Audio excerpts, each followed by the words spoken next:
War II fans, have you been looking for an affordable yet skirmishable rifle for your World War II reenactment games? Well, look no further.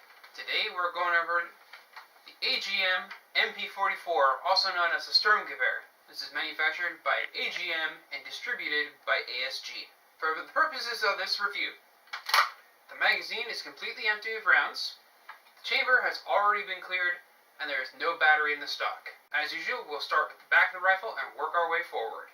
Alright, starting with the rear of the rifle, we have a very nicely made real wood and finished wooden stock. On the back, it actually has small grooves cut in, so that when you shoulder the rifle, it stays put in your shoulder.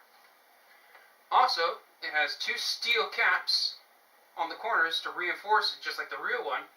As well, if you'll notice, it has a large black cap on the top here.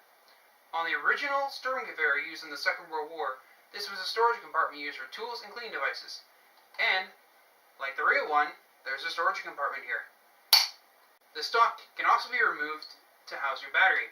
There's one pin at the back here by pressing in the tab and removing it, pulling it off to reveal your battery compartment. Also, it features mini Tamiya connectors. Putting the stock back on the gun is nice and simple. Simply feed the wire into the hole in the stock. Giggity. Place it in so the holes line up. Giggity. And put the pin back in the hole. Giggity. Moving forward to the receiver, we have an aluminum alloy receiver, not steel. It has a very robust feel to it. I don't feel any wobbling or shifting at all with this. Another thing too is actually kind of nice is that this is a 100% clone of the original Shoei MP44, which has been out of production for many years and also costs well over $1,000. This one here can be had for only about $330 here in Canada. I got this one here from Airsoft Depot. There'll be a link to where you can purchase this rifle in the description below. We have a working charging handle. It doesn't actually function, all it does is move. We have an openable dust cover. The charging handle doesn't open it, you actually have to pry it from below. This will reveal a standard version 2 M4 type pop-up unit. Forgot to mention internally as well, this features a standard version 2 gearbox.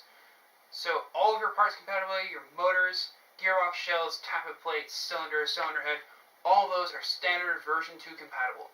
As well, unlike many other World War II guns, which are either just safe or full auto only, this actually has a working fire selector on the off side. All the way forward is on safe. One back is semi-automatic, and all the way back is fully automatic. The magazine is made out of steel and holds 350 rounds. The magazine release is on the opposite side of what you would have for your typical M4. There's a large round button, press it in, and you can remove your magazine.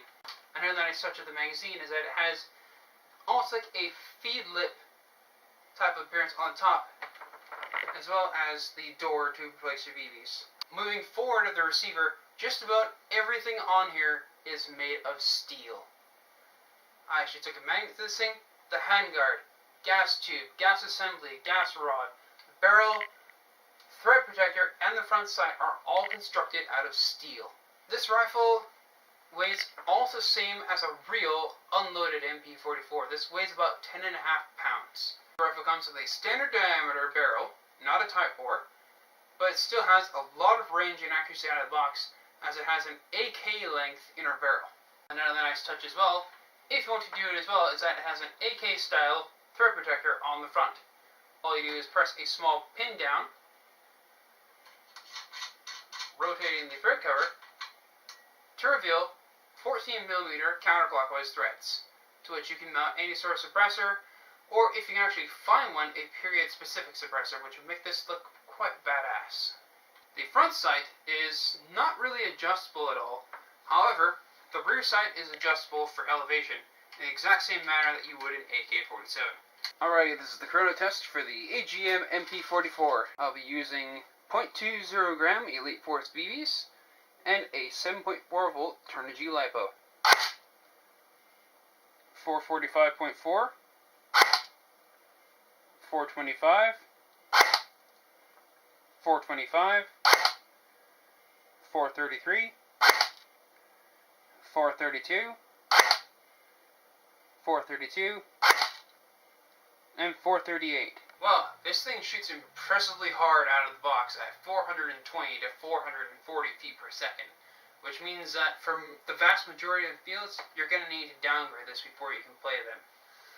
But in many World War II reenactment games, they're pretty lenient on the FPS of the guns, so this might pass on some World War II reenactment games.